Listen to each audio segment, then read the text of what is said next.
31절 말씀부터 33절까지의 말씀을 우리 한 목소리로 같이 읽도록 하겠습니다. 마가복음 8장 31절 말씀부터 33절까지의 말씀 우리 같이 읽도록 하겠습니다. 인자가 많은 고난을 받고 장로들과 대제사장들과 서기관들에게 버림받아 죽임을 당하고 사흘 만에 살아나야 할 것을 비로소 그들에게 가르치시되 드러내놓고 이 말씀을 하시니 베드로가 예수를 붙들고 항변하매 예수께서 돌이키사 제자들을 보시며 베드로를 꾸짖어 이르시되 사탄아 내 뒤로 물러가라.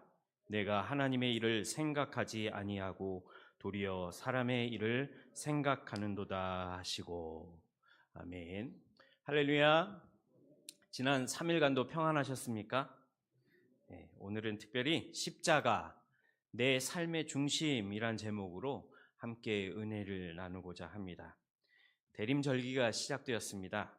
앞으로 성탄까지 대림절기를 통해서 예수 그리스도를 생각하시며 또한 십자가를 생각하시며 기쁨과 행복이 가득한 성탄을 기다리시는 대림절이 되시길 주님의 이름으로 축복합니다. 우리 옆에 계신 분들과 또 앞뒤에 계신 분들과 인사 한번 나눠볼까요? 기쁨으로 예수님을 기다립시다. 기쁨으로 예수를 기다리시는 저와 여러분이 되길 소망합니다. 교회 역사를 살펴보면 여러 가지 시대들이 있었습니다. 초대교회의 시대, 교부의 시대, 중세시대, 그리고 종교개혁의 시대, 그리고 근대와 현대에 오기까지 여러 시간을 지나오면서 다양한 교회의 모습, 그리고 교회 안에 있는 성도들의 다양한 상황들, 그리고 당시 교회가 당면한 내외적인 문제들도 각기 달랐을 것이라 생각이 됩니다. 그렇다면 상상을 한번 해볼까요? 베드로나 사도 바울이 사역했던 초대교회의 상황은 어떠했을까? 당시 초대교회 그리스도인들은 고난과 박해를 받았던 시기였지요. 로마 제국으로부터, 정부와 사회로부터 예수 믿는다는 이유 하나 때문에 고난을 받았던 그런 시대였습니다. 신앙을 지키기 위해 비밀한 장소에서 하나님께 예배를 드리기도 하였지만 또 물론 많은 고난을 통해서 성도들의 믿음이 더욱 굳건해질 수 있는 그런 기회가 되기도 하였습니다. 그러면 지금 우리의 상황과 한번 비교해 볼까요? 지금은 크고 화려한 예배당이 많이 있습니다. 그리고 십자가를 드러내놓고 어디에 세워도 전혀 문제가 되지 않는 시대를 살아가고 있습니다. 더군다나 지금은 예수를 믿는다고 해서 박해나 고난을 받는 시기는 더더욱 아니지요. 종교의 자유가 있다고 이야기를 하고 또 쉽게 예배할 수 있고 쉽게 또 예배의 처소를 찾을 수 있는 환경에 지금 우리가 살아가며 신앙생활을 하고 있는 것입니다. 그런데 여러분, 이렇게 신앙생활에 편리함이 있고 자유가 있다면 또한 평안할 때 우리는 무엇을 조심해야 하는가? 바로 우리가 신앙생활할 때 발생하는 문제들이 항상 도사리고 있다는 것을 기억해야 하는 것입니다. 그런데 또 평안할 때 문제는 발생하게 되지요. 그래서 지금처럼 신앙생활하기 좋은 시대를 살아가고 있는 우리에게 신앙에 있어서 가장 중요한 본질적인 부분이 무엇인가 한번 생각해 보려고 합니다. 그게 과연 무엇일까요? 저는 이렇게 질문을 해보고 싶습니다. 정말 내 속에 구원받을 만한 믿음이 있는가라는 것입니다. 내가 예수 그리스도의 십자가를 통해서 하나님의 자녀가 되었고 하나님 나라의 백성된 기쁨과 감격을 나는 날마다 누리고 있는가? 또한 하나님께서 나에게 허락하신 놀라운 사랑과 예수 그리스도께서 베풀어 주신 크신 은혜를 날마다 기억하며 나는 은혜 아래의 삶을 살아가고 있는가? 여러분들 자신에게 한번 이 시간 질문해 보십시오. 나는 기쁨과 감격을 날마다 누리고 있는지, 그리고 하나님의 은혜를 기억하며 그 은혜 아래에 살고 있는지 한번 질문해 보시기 바랍니다. 우리의 삶에 문제가 생겼을 때 본질을 놓치게 되면 우리는 신앙과 믿음이 아닌 다른 것으로 해결하려고 노력하게 되지요. 본질 아닌 것에 집중하게 되고 본질 아닌 것에 더욱더 관심을 갖게 되는 것입니다. 그래서 오늘 예배를 통해서 신앙의 핵심인 십자가에 대한 말씀을 함께 나누며 우리의 삶이, 저와 여러분의 삶이 십자가 중심의 삶으로 변화되는 은혜와 축복을 누리시길 주님의 이름으로 축복합니다. 위대한 신학자였던 칼바르트는 십자가의 신학을 주장하면서 십자가, 즉 예수 그리스도의 십자가에서 나타난 하나님의 구원의 역사를 기독교 신앙의 중심이다라고 보았습니다. 우리도 이 다음과 같은 질문을 우리 자신에게 해보아야 될 것입니다. 내 삶의 중심에 과연 십자가가 있는가? 나는 그리스도의 십자가에 대해서 어떻게 생각하고 있는가? 나는 날마다 십자가에 대해서 어떻게 반응하고 있는가? 우리 자신에게 이 질문을 끊임없이 던지며 또 우리 자신의 신앙을 점검해 보는 시간, 그 시간이 신앙의 본질에서 벗어나지 않는 우리가 노력하는 시간들이 될 수 있다라는 것입니다. 그래서 저는 오늘 처음 나누고 싶은 말씀은 이것입니다. 십자가는 기독교의 상징이며 핵심입니다. 그렇기 때문에 우리 신앙의 중심에 십자가가 있어야 한다는 것입니다. 사도 바울은 십자가에 달린 예수 그리스도를 자랑했고 평생 전하는 전도자였습니다. 아니, 오직 십자가, 오직 예수만 위해 살았던 사람이다라고 해도 과언은 아닐 것입니다. 그런데 바울이 전했던 십자가는 유대인들에게는 무엇이 되었다고요? 거리끼는 것이 되었다라고 말합니다. 왜냐하면 신명기 21장 23절 하반절의 말씀을 보시면 나무에 달린 자는 하나님께 저주를 받았기 때문이었습니다. 이 말씀 때문에 십자가에 달려 죽은 예수를 유대인들은 하나님께로부터 저주받은 인간이었다 여겼기 때문에 예수를 메시아로 구주로 받아들일 수 없었던 것이지요. 또한 메시아를 기다리긴 했지만 유대인들은 메시아를 통해 정치적인 구원을 바랐던 것이고 또 그에 비해 연약한 인간의 모습으로 오신 예수님, 더군다나 십자가에 돌아가셨다는 그 사실 자체가 더욱 그들에게는 상상하고 기다려온 메시아의 이미지와는 너무나 달랐기 때문에 이런 이유 때문에 유대인들은 예수님의 십자가의 죽음을 이해할 수도 받아들일 수도 없었던 것입니다. 그래서 유대인들에겐 이 그리스도를 예수를 전하는 것, 이것이 거리끼는 내용이 될 수밖에 없었던 것이지요. 또한 당시 지식을 추구하며 철학을 중요시 여겼던 헬라 사람들은 복음을 미련한 것으로 여겼다라고 이야기합니다. 바울은 고린도전서 1장 23절 말씀에서 이렇게 이야기합니다. 우리는 십자가에 못 박힌 그리스도를 전하니 유대인에게는 거리끼는 것이요 이방인에게는 미련한 것이로되라고 설명하고 있는 것처럼 말입니다. 그러나 바울이 끝까지 생명을 걸고 유대인들에게 이방인들에게 담대하게 예수 그리스도를 십자가를 증거할 수 있었던 이유를 고린도전서 1장 18절에서 이렇게 이야기합니다. 십자가의 도가 멸망하는 자들에겐 미련한 것이지만 구원을 받는 우리에게는 하나님의 능력이 되기 때문이다. 그렇습니다. 사랑하는 여러분, 십자가는 생명이며 십자가는 하나님의 능력임을 믿으시기 바랍니다. 십자가 앞에서 모든 인간은 죽음을 피할 수 없었겠지만 우리 주님은 죽음 이후에 부활하시고 다시 살아나신 것입니다. 죽음의 세력까지도 이기신 주님, 이 십자가가 모든 믿는 자들에게는 영생을 주시는, 또한 생명을 공급하시는 하나님의 능력이 된다는 사실을 믿으시기 바랍니다. 우리 주변에는 기독교를 상징하는 것들이 많이 있습니다. 이제 얼마 후면 성탄절을 맞이하게 될 터인데 아기 예수께서 누우셨던 구유가 상징이 될 수도 있겠지요. 또한 예수님의 공생의 기간 하나님 나라의 복음을 전하시기 위해서 타셨던 배가 기독교를 상징하는 상징물이 될 수도 있을 것입니다. 또한 섬김의 도를 보여주시기 위해서 제자들의 발을 씻기실 때 사용하셨던 대야와 수건이 기독교의 상징일 수도 있을 것입니다. 또한 예수님께서 돌아가시고 장사되셨던 무덤이 기독교의 상징일 수도 있겠지요. 그러나 기독교는 이러한 여러 상징 가운데 하나를 선택하지 않고 십자가라는, 당시 로마인들이 혐오하고 헬라인들이 미련한 것이다 라고 여기는 십자가를 기독교 상징으로 선택하고, 그리고 2000년 동안 이 십자가가 기독교의 중심이, 기독교의 상징이 되게 된 것입니다. 십자가가 우리 신앙생활의 중심이 되게 하신 분은 바로 예수님이시지요.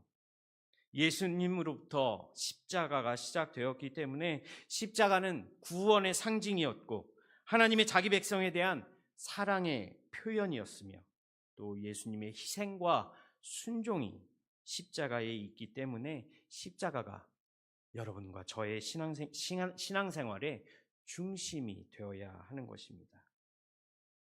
십자가는 죽음을 의미하지만 그리스도인의 삶에서 단순히 죽음으로 끝나는 것이 아니라 죄와 사망의 권세를 이기는 승리와 부활의 새로운 생명, 영원한 생명을 의미하는 것이기에 우리 신앙생활의 중심이 되어야 한다라는 것입니다. 이 십자가가, 이 능력이 저와 여러분의 신앙생활의 중심이 될 수 있기를 소망합니다. 오직 십자가를 바라보며 우리에게 영원한 생명을 주신 그 하나님의 은혜를 기억하시며 감사하시는 저와 여러분이 되기를 소망합니다. 다시 본문으로 돌아와 보면 오늘 본문 앞부분에서 맹인이 눈을 뜨는 장면이 기록되어 있지요. 앞을 보지 못했던 자가 예수를 만나고 눈을 뜨게 되었다, 보게 되었다라는 말씀이 기록되어 있습니다. 그렇다면 예수님께서 행하신 많은 기적들을 곁에서 보고 느꼈던 제자들은 어떻게 생각하였을까요? 생업과 직장을 버리고 예수님을 따르기로 결정한 게 내 일생에 있어서는 너무나 잘한 일이다. 또한 당시 많은 사람이 예수를 왕으로 삼으려고 했던 그 위대하고 탁월하신 예수님 곁에 내가 있는 것만으로도 내 일생의 가장 현명한 판단이었다라고 혹시 생각하지 않았을까요? 그런데 오늘 말씀을 보시면 예수님께서 제자들을 향해 이상한 말씀을 하십니다. 특별히 가이사랴 빌립보에서 예수님이 제자들을 향하여 이렇게 질문하시죠. 사람들이 나를 누구라고 하느냐? 다시 말해 예수를 사람들은 누구라고 하느냐 질문하고 계시는 것입니다. 그러자 제자들이 이렇게 대답하지요. 예, 주님, 어떤 사람들은 세례 요한이라고 하고, 또 어떤 사람들은 엘리야라고 하고, 어떤 사람들은 선지자 중에 하나다라고 이야기합니다. 예수께서 이 대답을 들으시고 다시 물으시지요. 그러면 너희는 나를 누구라고 하느냐? 그러자 베드로가 이렇게 대답하죠. 아주 유명한 대답입니다. 뭐라고 이야기합니까? 주는 그리스도이십니다. 지금까지 보았고 증인이었던 제자 베드로는 예수께서 보여주신 놀라운 역사를 통해서 당신이야말로 하나님이 보내주신 메시아이시며 그리스도이시며 하나님의 살아계신 아들이십니다 라고 분명하고 확신에 찬 고백을 오늘 예수님을 향해 하고 있는 것이죠. 그리고 예수님께서는 들으시고 매우 흡족해 하시며 칭찬해 주셨습니다. 그런데 여기까지만 했으면 얼마나 말씀이 아름답게 끝났을까? 그런데 예수님께서 또 다른 말씀을 하십니다. 오늘 본문 31절 말씀입니다. 우리 31절 말씀을 다 같이 한번 읽어보겠습니다. 같이 읽겠습니다. 인자가 많은 고난을 받고 죽임을 당하고 사흘 만에 살아나야 할 것을 비로소 그들에게 가르치시되. 이게 무슨 말씀인가요? 지금까지 베드로의 엄청난 놀라운 신앙 고백에 칭찬도 해주시고 분위기가 좋았는데 갑자기 분위기를 싸하게, 요즘 아이들 말로 갑분싸가 진행됐습니다. 왜 이런 말씀을 하셨을까? 오늘 우리가 읽은 31절 말씀을 현대인의 성경에서는 이렇게 기록하고 있습니다. 잘 한번 들어보십시오. 이제부터 인자는 처참한 고난을 받고 장로와 대제사장과 종교학자들에게 재판에서 유죄를 선고받아 죽임을 당하고 사흘 후에 다시 살아나야 한다라고 제자들이 기대하고 있던 것과는 전혀 다른 말씀을 하시는 것입니다. 그러자 베드로가 어떻게 항변하죠? 주님, 절대로 주님께는 그런 일이 일어나지 않을 것입니다 라고 항변하고 있습니다. 그러자 제자들을 향해 주님께서 오늘 본문 33절의 말씀을 하시지요. 예수께서 돌이키사 제자들을 보시며 꾸짖어 이르시되 사탄아 내 뒤로 물러가라. 내가 하나님의 일을 생각하지 아니하고 도리어 사람의 일을 생각하는도다 하시고, 예수님은 하나님께서 모든 인간을 구원하시고자 행하신 놀라운 일을 베드로 네가 생각하는 것이 아니라 나를 통해 얻게 될 유익을 네가 생각하며 이런 반응을 보이고 있구나. 사탄아 내 뒤로 물러가라 라고 말씀하시며 책망하시는 것입니다. 어떻게 보면 예수님은 십자가에 달리신 것이 필연 반드시 일어나야만 되는 상황이라고 생각하셨을 것입니다. 왜냐하면 예수님은 구약에 기록된 예언의 말씀이 십자가를 통해 성취될 것을 알고 계셨기 때문이었습니다. 예수님의 십자가 고난은 필연적으로 걸어가야만 하시는 길이었습니다. 높은 하늘의 보좌를 버리시고 저주라고 여기는 십자가를 향해 예수님은 순종의 발걸음을 옮기신 것입니다. 예수님의 십자가 선택으로 말미암아 우리는 죄로부터 자유함을 얻는 놀라운 은혜를 경험하게 된 것입니다. 믿으십니까? 우리는 하나님의 형상대로 지음받았지만 하나님을 떠나서 이 세상이 전부라고 세상의 것을 사랑하며 최선을 다해 살아가고 있는 우리에게 영안을 열어주시고 우리의 영이 살아나게 하셔서 예수를 그리스도라고, 예수를 하나님의 아들이라고 고백하게 하셨으며 예수 그리스도의 십자가의 은혜로 말미암아 영생이 저와 여러분에게 허락된 것이지요. 그래서 바울은 로마서 3장 24절에서 이렇게 이야기합니다. 그리스도 예수 안에 있는 속량으로 말미암아 하나님의 은혜로 값없이 의롭다 하심을 얻은 자 되었느니라. 아멘. 또 요한복음 3장 16절은 어떻게 기록하고 있습니까? 하나님이 세상을 이처럼 사랑하사 독생자를 주셨으니 이는 그를 믿는 자마다 멸망하지 않고 영생을 얻게 하려 하심이라.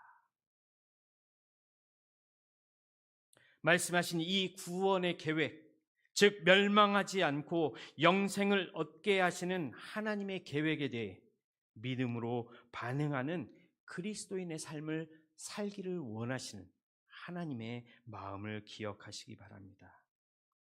영생은 무엇입니까? 영생은 예수를 믿고 천국에 올라가 하나님 나라에 들어가 하나님과 영원한 안식과 평화를 누리는 것을 의미하죠. 그런데 영생은 이것이 전부가 아닙니다. 영생을 막연하게 시간적인 개념으로 죽음 이후에 천국에 올라가서 주님과 영원히 사는 그런 개념으로만 말씀하지 않으시고 이 세상을 살면서 해야 될 것들을 요한복음 17장 3절에서 말씀해 주시지요. 이렇게 말씀하십니다. 영생은 곧 유일하신 하나님과 그가 보내신 자 예수 그리스도를 뭐 하는 것이라고요? 아는 것이다 라고 말씀하십니다.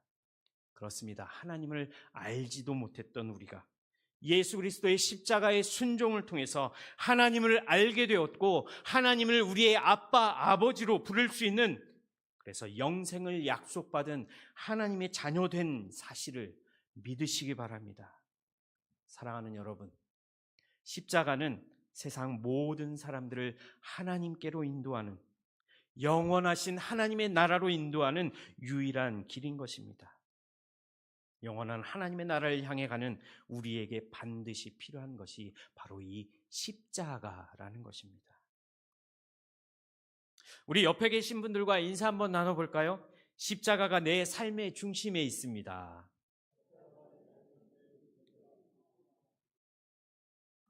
정말 여러분들 삶의 중심 가운데 십자가가 계신가요?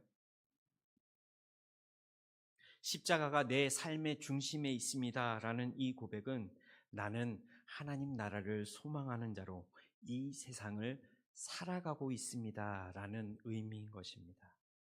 우리가 십자가 중심의 삶을 잃어버린다면 지금 내가 살아가고 있는 이 세상이 전부인 것처럼 착각하며 또 세상을 사랑하며 살아가게 될 것입니다. 그리고 주변에서 일어나는 많은 일들과 환경이 내 인생을 결정하게 된다라고 착각하며 살아가게 될 수도 있습니다.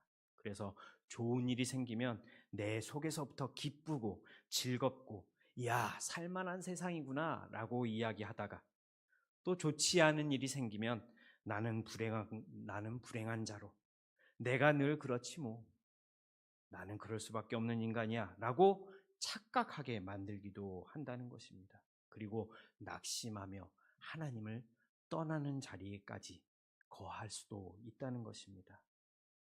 그 이유가 무엇입니까? 마음의 중심에 십자가가, 마음의 중심에 예수 그리스도가 없기 때문에 우리의 신앙이, 우리의 믿음이 흔들리기도 하고 낙심하기도 하는 것이지요. 예수 그리스도의 십자가가, 그 은혜가 우리를 하나님께로 또 우리를 하나님 나라로 인도하시는 줄 믿으시기 바랍니다. 예수 그리스도의 십자가 중심으로 신앙생활하는 성도는 하나님께서 베풀어 주신 은혜가 얼마나 큰지 그 은혜를 알기 때문에 우리 주위에서 일어나는 크고 작은 문제에 대하여 흔들리지도 않을 뿐더러 또 갈등하지 않고 불안해하지 않을 수 있는 것입니다. 우리가 신앙생활을 오래 하면 할수록 우리의 삶 가운데서 하나님이 더 생생하게 드러나고 하나님이 더 자세하게 보여져야 될 것입니다.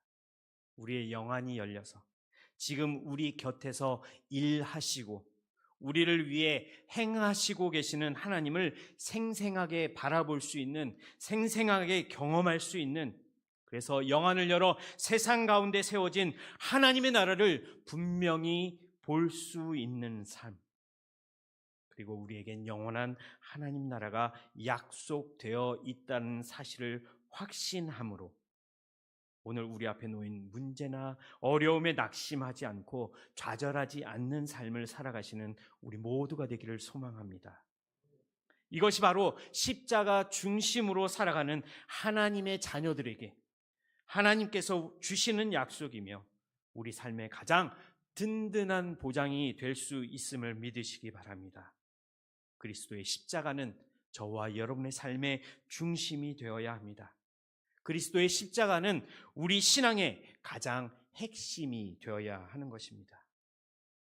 이제 말씀을 정리합니다. 여러분의 마음을 잘 살펴보시기 바랍니다. 무엇이 내 마음 중심에 있는지, 무엇이 내 삶에 가장 큰 영향력을 주고 있는 것인지, 그리고 만약 그 자리에 십자가가 아닌 다른 것이 있다면 당장 그것들을 내려놓으시기 바랍니다. 우리의 신앙의 연수가 더해지면 더해질수록 흔들림 없는 굳건한 믿음을 소유하시는 여러분과 제가 되기를 소망합니다. 어떠한 상황과 어떠한 어려움이 닥쳐오더라도 그것들로부터 영향받지 않는 십자가 중심의 삶을 살아내시는 저와 여러분이 되기를 소망합니다. 제가 뭐라고 말씀드렸죠? 살아내시라고 말씀드렸습니다. 우리 힘으로 살아가는 것이 아니지요. 하나님께서 주시는 힘과 능력으로 살아낼 수 있도록 우리를 도와주시고 우리의 걸음을 인도해 주실 것입니다. 우리 마지막으로 마가복음 8장 35절에서 38절의 말씀을 함께 읽고 마치도록 하겠습니다. 누구든지 자기 목숨을 구원하고자 하면 잃을 것이요 누구든지 나와 복음을 위하여 자기 목숨을 잃으면 구원하리라. 사람이 만일 온 천하를 얻고도 자기 목숨을 잃으면 무엇이 유익하리요? 사람이 무엇을 주고 자기 목숨과 바꾸겠느냐? 누구든지 이 음란하고 죄 많은 세대에서 나와 내 말을 부끄러워하면 인자도 아버지의 영광으로 거룩한 천사들과 함께 올 때에 그 사람을 부끄러워하리라. 아멘. 예수 그리스도를 따르는 삶이 십자가 중심으로 살아가는 성도의 삶입니다. 세상에서 오직 그리스도의 십자가를 따른 우리 모두가 되시길 주님의 이름으로 축복합니다. 기도하겠습니다. 사랑과 은혜의 아버지 하나님, 대린절 첫 번째 주간을 통해 예수 그리스도의 오심을 기쁨과 기대를 가지고 기다리게 하심을 감사합니다. 우리를 위해 이 땅에 오셨고 이제 다시 오실 주님을 기다리는 대림절 기간 동안 십자가 은혜와 사랑을 기억하게 하시고 온전히 십자가 중심으로 살아가는 우리 모두가 되게 하옵소서. 주님의 성탄을 기대하며 기다립니다. 세상이 즐기고 즐거워하는 성탄이 아니라 우리에게 참 자유를 주시기 위해 말씀이 육신이 되셔서 이 땅에 오신 주님을 기다리는 대림의 절기가 되게 하여 주옵소서. 우리 마음의 중심에 십자가를 세우게 하시고 다른 무엇과도 바꾸지 않는 믿음과 확신을 우리에게 허락하여 주옵소서. 이 시간 하나님 앞에 1000번째의 예물을 드립니다. 56번째 예물부터 58번째 예물을 드린 손길이 있습니다. 하나님 마음의 소원을 아시는 하나님께서 세밀하게 응답하여 주시고 또 경제적으로 힘들거나 어렵지 않도록 물질의 복도 허락하여 주시옵소서. 오직 십자가의 은혜로 살아가는 우리 모두가 되게 하실 주님을 기대하며 우리의 죄를 사하시기 위해 이 땅에 오신 예수 그리스도의 이름으로 기도합니다. 아멘.